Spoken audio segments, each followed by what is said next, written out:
காவல்துறையில் நேரடி உதவி ஆய்வாளர்களை தேர்வு செய்யும் போது ஏற்கனவே காவலர்களாக பணியாற்றுபவர்களுக்கு வழங்கப்படும் 20% ஒதுக்கீடு செல்லும். இருப்பினும் எழுத்து தேர்விலோ உடற்பயிற்சி தேர்விலோ ஏற்கனவே வழங்கப்பட்டு வந்த சலுகைகள் ரத்து செய்யப்பட்டு உச்சநீதிமன்ற உத்தரவின்படியே நடத்தப்படும் என உள்துறை வெளியிட்டுள்ள அரசாணையில் தெரிவிக்கப்பட்டுள்ளது. இதனால் உடற்பயிற்சி தேர்வில் பல போட்டிகளில் கலந்து கொள்ளாமல் வெற்றி பெற்ற காவலர்களுக்கு செக் வைக்கப்பட்டுள்ளது. புதிதாக உதவி ஆய்வாளர்களை தேர்வு செய்வதற்கான பணியும் விரைவில் தொடங்கப்பட உள்ளது. தமிழக காவல்துறையில் 1 லட்சத்திற்கும் மேற்பட்ட காவல் அதிகாரிகள், காவலர்கள் பணியாற்றி வருகின்றனர். ஒவ்வொரு ஆண்டும் ஓய்வு பெறுபவர்களின் எண்ணிக்கைக்கு ஏற்ப புதிதாக தமிழ்நாடு காவலர் பணியாளர் தேர்வாணையம் மூலம் காவலர்கள், தீயணைப்புத்துறை வீரர்கள், சிறைத்துறை பணியாளர்கள் தேர்வு செய்யப்படுகின்றனர். இது தவிர நேரடி உதவி ஆய்வாளர்கள், தொழில்நுட்ப பிரிவு உதவி ஆய்வாளர்களும் தேர்வு செய்யப்படுகின்றனர். இளங்கலை பட்டம் முடித்தவர்கள் முதல் முதுநிலை பட்டம், என்ஜினியரிங் பட்டம் பெற்ற பட்டதாரிகள் கூட உதவி ஆய்வாளர் தேர்வுக்கு போட்டியிடுவது வழக்கம். காரணம், உதவி ஆய்வாளர் பணியில் சேர்ந்து 20 ஆண்டுகளில் டிஎஸ்பி பதவி உயர்வும், சில உதவி ஆய்வாளர்கள் மாவட்ட கண்காணிப்பாளர் பதவி உயர்வு வரை பெறும் வாய்ப்பு உள்ளது. எனவேதான் இந்த உதவி ஆய்வாளர் பணியிடங்களுக்கு கடும் போட்டி நிலவி வருகிறது. கடந்த சில மாதங்களுக்கு முன்பு நேரடி உதவி ஆய்வாளர்கள் தேர்வு செய்வதற்கான அறிவிப்பை தமிழ்நாடு காவலர் தேர்வாணையம் வெளியிட்டது. இதற்கான பணிகள் தொடங்கப்பட்ட நிலையில் தமிழக காவல்துறையில் பணியாற்றி தற்போது சிபிஐ டிஎஸ்பி பதவியில் உள்ள ரஞ்சித் சிங் என்பவர் உச்சநீதிமன்றத்தில் வழக்கு தொடர்ந்தார். அந்த வழக்கில் நேரடி உதவி ஆய்வாளர் தேர்வின் போது ஏற்கனவே காவலர்களாக பணியாற்றி 5 ஆண்டுகள் நிறைவு பெற்றவர்களும் இந்த தேர்வில் பங்கு கொள்ள அனுமதி வழங்கப்படுகிறது. இவ்வாறு தேர்வில் பங்கு கொள்பவர்களுக்கு மற்றவர்கள் கலந்து கொள்ளும் பொது தேர்வில் கலந்து கொள்ளாமல் லா எனப்படும் காவல்துறை ரீதியிலான சட்ட கேள்விகள் கொண்ட தேர்வில் மட்டும் பங்கு கொண்டால் போதும். மேலும் இந்த தேர்வில் பெறும் மார்க்குகள் அடிப்படையில் பதவி உயர்வும் வழங்கலாம் என உயர்நீதிமன்றம் ஏற்கனவே பிறப்பித்த உத்தரவில் கூறியுள்ளது. இதனால் உதவி ஆய்வாளர் பணியில் சேர்ந்த சீனியாரிட்டி வழங்காமல் தேர்வு மார்க் அடிப்படையில் பதவி உயர்வு வழங்கப்படுகிறது. தேர்வின் போது ஏற்கனவே காவலர்களாக இருப்பவர்களுக்கும் சில உதவி ஆய்வாளர்களுக்கும் பயிற்சி பள்ளி அதிகாரிகள் மூலம் கேள்வித்தாள்கள் முன்கூட்டியே லீக் செய்யப்படுகிறது. இதனால் முறையாக தேர்வு எழுதுபவர்களுக்கு உரிய காலத்தில் பதவி உயர்வுகள் வழங்கப்படுவதில்லை. முறைகேடாக தேர்வு எழுதி அதிக மார்க் பெற்றவர்களுக்கு பதவி உயர்வு விரைவில் கிடைத்து விடுகிறது. எனவே காவலர் பயிற்சியில் சேர்ந்த நாளை கணக்கில் எடுத்து பதவி உயர்வு வழங்க வேண்டும் என மனுவில் கோரியிருந்தார். இந்த மனுவை பரிசீலித்த உச்சநீதிமன்ற நீதிபதிகள் பயிற்சி பள்ளியில் சேர்ந்த நாளை சீனியாரிட்டியாக எடுத்துக்கொண்டு பதவி உயர்வு வழங்க வேண்டும். ஏற்கனவே பணியாற்றி காவலர்கள் இருந்தாலும் உதவி ஆய்வாளர் தேர்வின் போது உடற்பயிற்சி தேர்விலும் பொது தேர்விலும் எந்த சலுகையும் வழங்கக்கூடாது.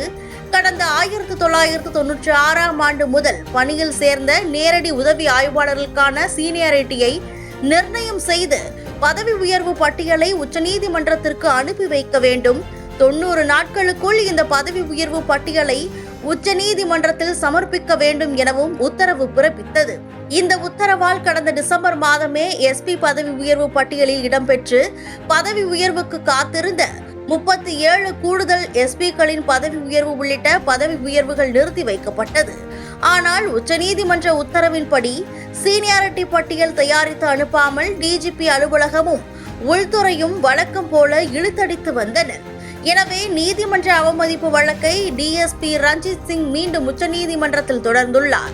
உச்சநீதிமன்ற தடையால் நேரடி உதவி ஆய்வாளர் தேர்வுக்கான அறிவிப்பையும் செயல்படுத்த முடியவில்லை. இதனால் தேர்வு எழுதி பதவிக்கு காத்திருந்த 900க்கும் மேற்பட்ட தேர்வாளர்கள் தமிழ்நாடு காவலர் தேர்வாணைய அலுவலகம் மற்றும் டிஜிபி அலுவலகம் முன்பு முற்றுகை போராட்டம் நடத்தினர்.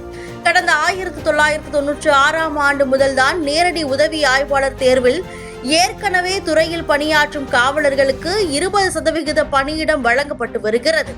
பதவி உயர்வில் தாங்கள் காவலராக பணியில் சேர்ந்த நாளை கணக்கிட்டு ஆய்வாளர் பதவி உயர்வு வழங்க வேண்டும் என காவலராக பணியாற்றி நேரடி உதவி ஆய்வாளராக தேர்வு செய்யப்பட்டவர்கள் நீதிமன்றத்தில் வழக்கு தொடர்ந்தனர்.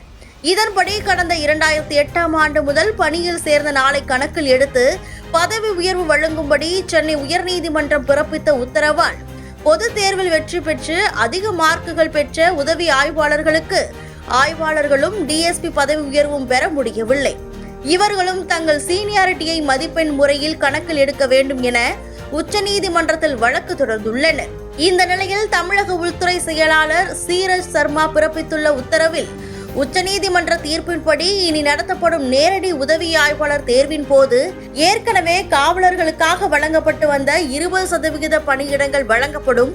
ஆனால் இவர்களுக்கு தேர்வின் போது சட்ட தேர்வு மட்டுமே நடத்தப்படுவதோடு உடற்பயிற்சி தேர்வில் ஓட்டப்பந்தயம் தவிர மற்ற பயிற்சிகளில் விலக்கு அளிக்கப்பட்டு வந்தது.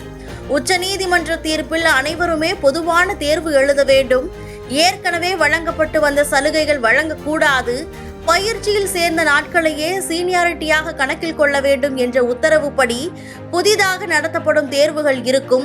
ஏற்கனவே மார்க்குகள் அடிப்படையில் பதவி உயர்வு வழங்கப்பட்டவர்களுக்கும் உச்சநீதிமன்றத்தின் அடுத்த தீர்ப்பை பொறுத்தே பதவி உயர்வுகள் இருக்கும் என்ற அதிரடி உத்தரவை உள்துறை செயலாளர் பிறப்பித்துள்ளார். இதனால் மதிப்பெண் அடிப்படையில் பதவி உயர்வு பெற்றவர்களுக்கு எந்த பிரச்சனையும் இல்லை என்றாலும் டிஎஸ்பி, கூடுதல் எஸ்பி மற்றும் எஸ்பி பதவி உயர்வுக்காக காத்திருக்கும் அதிகாரிகளின் பதவி உயர்வு கனவாகிவிட்டது. இவர்கள் தொடுத்துள்ள வழக்கின் தீர்ப்பு வரும் வரை இவர்களுக்கு பதவி உயர்வு கிடைக்காது. இதனால் கூடுதல் எஸ்பி பதவி உயர்வு உள்ளவர்களில் பலரும் பதவி இறக்கம் பெறும் சூழ்நிலையும் உள்ளது.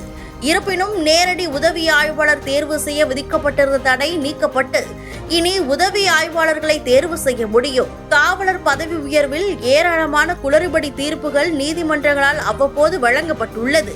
இவற்றை முறைப்படுத்த வேண்டிய டிஜிபி அலுவலக அதிகாரிகள் கண்டு கொள்ளாததால் பலரும் நீதிமன்ற வாசலை மிதித்து பதவி உயர்வுக்காக காத்து கொண்டுள்ளனர். எனவே நீதிமன்ற வழக்குகளை விரைந்து முடித்து பதவி உயர்வை உரிய காலத்தில் வழங்க வேண்டும் என்பதே காவல்துறையின் வேண்டுதல். ஐபிஎஸ் அதிகாரிகள் தங்களது பதவி உயர்வை உரிய காலத்தில் பெறுவதைப் போல காவலர் முதல் கூடுதல் எஸ்பியாக பணியாற்றுபவர்களுக்கு பதவி உயர்வு பெற்றால் ஓய்வு பெறும்போது கௌரவமான பதவியில் இருந்து ஓய்வு பெற்ற மனநிறைவு கிடைக்கும்.